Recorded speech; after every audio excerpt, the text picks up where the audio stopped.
दोस्तों आज की वीडियो में मैं आपसे बात करने वाली हूँ वट सावित्री व्रत के बारे में। वट सावित्री व्रत जो कि ज्येष्ठ मास की अमावस्या तिथि पर रखा जाता है। इस दिन महिलाएं 16 श्रृंगार करके वट वृक्ष की पूजा करती हैं। धार्मिक शास्त्रों के अनुसार ज्येष्ठ मास की अमावस्या तिथि पर बरगद के वृक्ष की पूजा करने से, बरगद के वृक्ष की परिक्रमा करने से सौभाग्यवती महिलाओं को अखंड सौभाग्य की प्राप्ति होती है, पति की आयु लंबी होती है, पति के जीवन में सफलता की प्राप्ति होती है और हर प्रकार के संकटों से, हर प्रकार की मुसीबतों से पति की रक्षा होती है। क्योंकि धार्मिक शास्त्रों के अनुसार आज ही के दिन सावित्री ने सत्यवान के प्राण वापस लिए थे यमराज से। तो आज के दिन को बहुत ही श्रेष्ठ दिन माना जाता है, बहुत पवित्र दिन माना जाता है। सौभाग्यवती महिलाएं इस दिन व्रत धारण करके अपने सुख सौभाग्य के लिए प्रार्थना करती हैं। तो आज की वीडियो में मैं आपसे बात करने वाली हूँ कि साल 2022 में वट सावित्री का व्रत कब रखा जाएगा, पूजा की विधि क्या होती है, पूजा की सामग्री कौन कौन सी होती है और इस व्रत में पानी हमें कब पीना चाहिए, कब तक निर्जल रहना चाहिए, क्या पूजा से पहले हम पानी पी सकते हैं, व्रत कब खोलना चाहिए, व्रत के पारण का शुभ मुहूर्त क्या होगा और जो लोग पहली बार व्रत धारण करना चाहते हैं क्या इस बार पहली बार व्रत धारण कर सकते हैं, वट वृक्ष ना हो तो क्या करें, ये संपूर्ण जानकारी आपको आज की वीडियो में मैं शेयर करने वाली हूँ।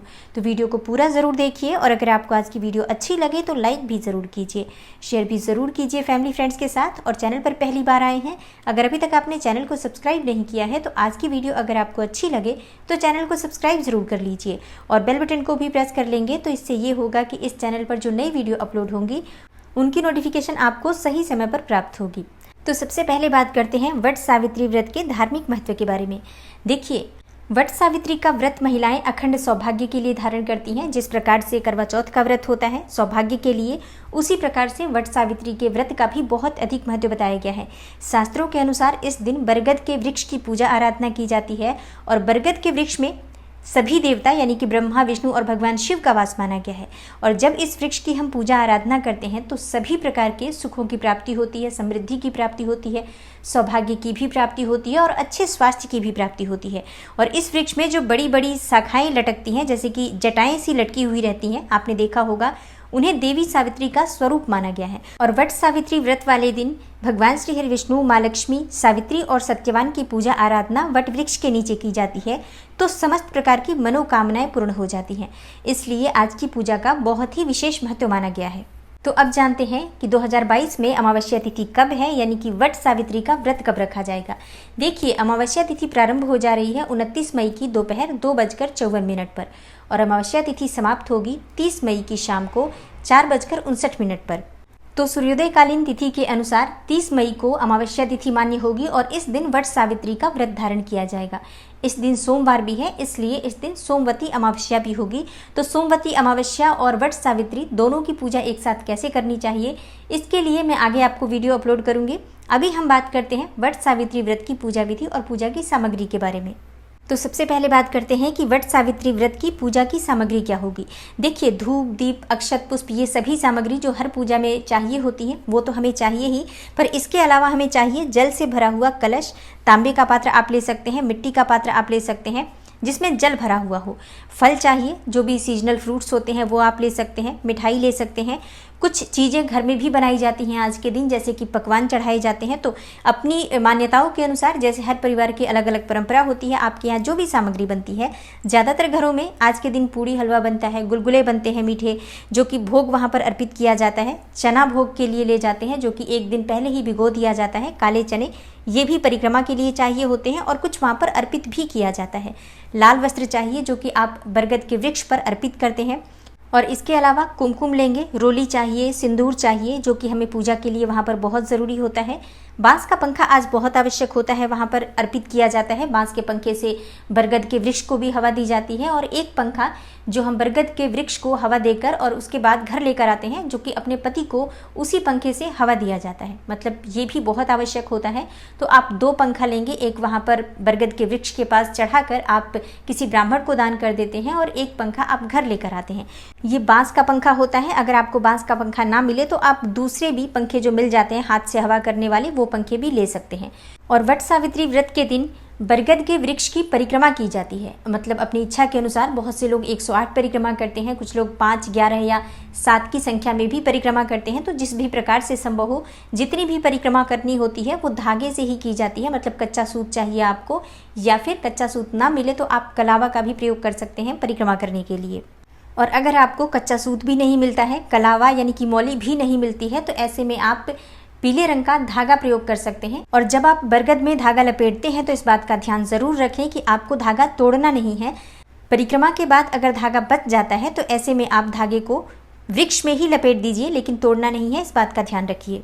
और अब बात करते हैं पूजा की विधि के बारे में। तो देखिए, आज के दिन 16 श्रृंगार करके पूजा की जाती है। तो सुबह सबसे पहले स्नान इत्यादि करने के बाद साफ स्वच्छ वस्त्र धारण कर लीजिए। वैसे तो कहा जाता है कि आज नए वस्त्र धारण करने चाहिए, लेकिन अगर आपके पास नई साड़ी ना हो, नए वस्त्र ना हो, तो ऐसे में आप पुरानी साड़ी भी जो कि शुद्ध अवस्था में हो, धुली हुई हो, साफ सुथरी हो, और ऐसी साड़ी होनी चाहिए जो कि आपने पीरियड्स वगैरह में ना पहने हो, ऐसे वस्त्र ही धारण करके आज हमें पूजा करनी चाहिए। तो इस बात का आप ध्यान रखिए।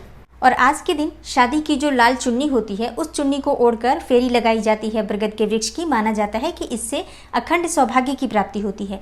मतलब वट सावित्री व्रत के दिन जो पूजा आराधना की जाती है 16 श्रृंगार करके की जाती है। संभव हो तो हाथों में मेहंदी लगा लीजिए, पैरों में महावर जरूर लगाना चाहिए आज के दिन। और एक बहुत ही ज़रूरी नियम है जिसका ध्यान रखना चाहिए, आज के दिन आपको काले रंग के वस्त्र नहीं धारण करने चाहिए। लाल, पीले, गुलाबी ऐसे शुभ रंगों को धारण करके ही आज के दिन आपको वट वृक्ष की पूजा आराधना करनी चाहिए। तो 16 श्रृंगार करके और पूजा की सभी सामग्री लेकर अपने घर के आसपास कोई भी बरगद का वृक्ष हो तो वहां पर चले जाइए और बरगद के वृक्ष की विधिवत पूजा आराधना कीजिए। वट वृक्ष की जड़ में सावित्री और सत्यवान की मूर्ति या प्रतिमा स्थापित करके विधिवत पूजा आराधना सावित्री सत्यवान की भी की जाती है। बहुत से लोग यमराज की फोटो भी ले जाते हैं और उनकी पूजा भी करते हैं। लक्ष्मी नारायण की भी आराधना की जाती है। अखंड सौभाग्य की प्राप्ति के लिए उनसे प्रार्थना की जाती है।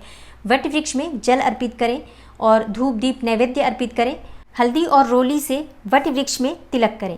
इसके बाद परिक्रमा की जाती है। धागा लेकर और वट वृक्ष में लपेटते हुए परिक्रमा की जाती है। मूंगफली के दाने या चने जो भी आप लेकर गए हैं उसे अर्पित करते हुए और परिक्रमा कीजिए। आप चाहें तो 11 परिक्रमा कर सकते हैं। बहुत से लोग 5 या 7 परिक्रमा भी करते हैं और कई लोग 108 परिक्रमा भी करते हैं। तो आपसे जितना भी संभव हो वट वृक्ष की परिक्रमा कर लीजिए।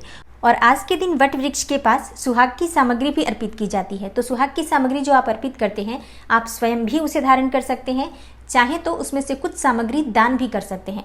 बहुत से लोग 2-2 करके मतलब जोड़े में सुहाग की सामग्री अर्पित करते हैं। एक जोड़ा वो स्वयं प्रयोग करते हैं और एक जोड़े सुहाग की सामग्री किसी सुहागन स्त्री को या किसी ब्राह्मणी को दान कर देते हैं।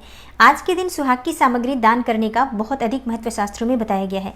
आज के दिन सुहागन स्त्री को अगर हम सुहाग की सामग्री दान करते हैं तो इससे अखंड सौभाग्य की प्राप्ति होती है। और इसके अलावा जो आप वट वृक्ष पर फल इत्यादि अर्पित करते हैं, मिठाइयाँ अर्पित करते हैं, पकवान अर्पित करते हैं, इनमें से भी प्रसाद स्वरूप आप किसी को दान कर सकते हैं, वितरण कर सकते हैं।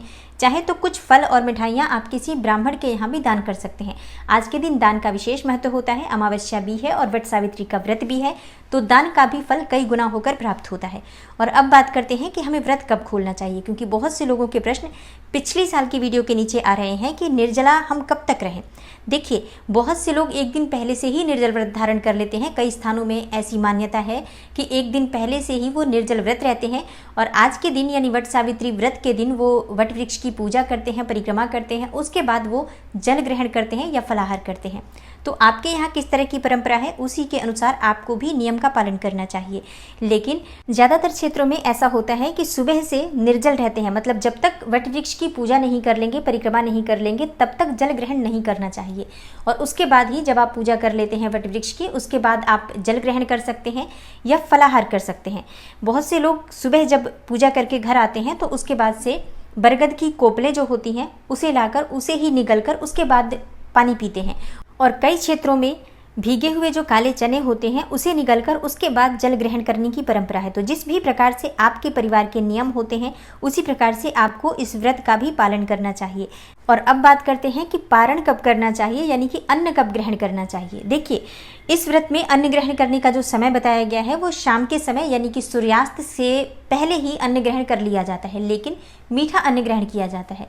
और बहुत से जगहों पर आज पूरे दिन व्रत रहते हैं, रात्रि में भी व्रत रहते हैं, फलाहार के द्वारा व्रत रखा जाता है और अगले दिन स्नान इत्यादि करने के बाद व्रत खोला जाता है। तो जैसा मैंने कहा, पूरी तरह से आपके परिवार की परंपरा पर ही निर्भर करता है ये व्रत। और अगला जो प्रश्न आया है कि क्या पहली बार व्रत कर सकते हैं, मतलब पहली बार व्रत शुरू करना चाहते हैं तो क्या कर सकते हैं। जी हाँ, बिल्कुल कर सकते हैं। पहली बार अगर आप व्रत शुरू करना चाहते हैं तो व्रत कर सकते हैं। और कुछ लोगों के प्रश्न आए हैं कि उनके यहाँ ये व्रत नहीं होता है, मतलब उनके परिवार में वट सावित्री का व्रत नहीं किया जाता है, लेकिन उनका मन है कि वो वट सावित्री का व्रत करें, तो क्या उन्हें करना चाहिए।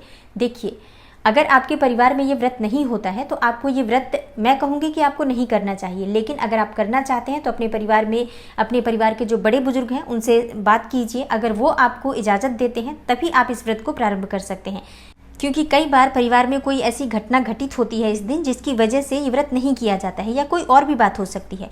तो आपको सबसे पहले अपने परिवार में बात करनी चाहिए, बड़े बुजुर्गों की आज्ञा लेनी चाहिए, उसके बाद जैसा वो कहते हैं वैसा ही करना चाहिए। और अगला प्रश्न है कि वट वृक्ष ना हो तो क्या करना चाहिए। देखिए, अगर वट वृक्ष ना हो तो ऐसे में आप एक दिन पहले ही किसी भी वट वृक्ष से टहनी मंगाकर अपने घर में एक गमले में लगाकर और उसकी पूजा कर सकते हैं। और आप चाहें तो एक वट वृक्ष का छोटा सा पौधा भी अपने घर में आज के दिन लगा सकते हैं और उसकी विधि विधान से पूजा आराधना कर सकते हैं। पूजा के बाद आप चाहें तो ये किसी सार्वजनिक स्थल पर, जैसे कि किसी पार्क इत्यादि में आप लगवा सकते हैं, या अपने घर में रखकर भी आप इसकी प्रतिदिन पूजा कर सकते हैं। वट वृक्ष का पौधा बहुत ही शुभ पौधा माना जाता है और वट वृक्ष के पूजन से सभी प्रकार की कामनाएं भी पूर्ण होती हैं और सुख समृद्धि की भी प्राप्ति होती है। तो आप चाहें तो अमावस्या से एक दिन पहले एक वट वृक्ष का छोटा सा पौधा मंगवाकर अपने घर में लगा सकते हैं और इसकी पूजा आराधना भी कर सकते हैं। तो ये है आज की वीडियो। आशा करती हूँ आपको पसंद आई होगी। अगर आपको आज की वीडियो अच्छी लगी हो, आपके लिए हेल्पफुल हो थोड़ी सी भी, तो वीडियो को लाइक ज़रूर किया करें और वीडियो को ज़्यादा से ज़्यादा अपने फैमिली फ्रेंड्स के साथ शेयर भी किया करें। और वट सावित्री व्रत से संबंधित कोई भी प्रश्न हो तो कमेंट बॉक्स में ज़रूर लिखें। माता रानी के नाम का जयकारा भी लगाएं और किस तरह की वीडियोस आप देखना चाहते हैं इसके लिए भी कमेंट बॉक्स में ज़रूर बताएं। और अगर आप चैनल पर पहली बार आए हैं, अभी तक आपने चैनल को सब्सक्राइब नहीं किया है, तो आज की वीडियो अगर आपको अच्छी लगे तो चैनल को सब्सक्राइब ज़रूर कर लीजिए और बेल बटन को भी प्रेस कर लीजिए। तो इससे ये होगा कि इस चैनल पर जो नई वीडियो अपलोड होंगी उनकी नोटिफिकेशन आपको सही समय पर प्राप्त होगी। मैं मिलती हूँ आपसे अगली वीडियो में, तब तक के लिए नमस्कार।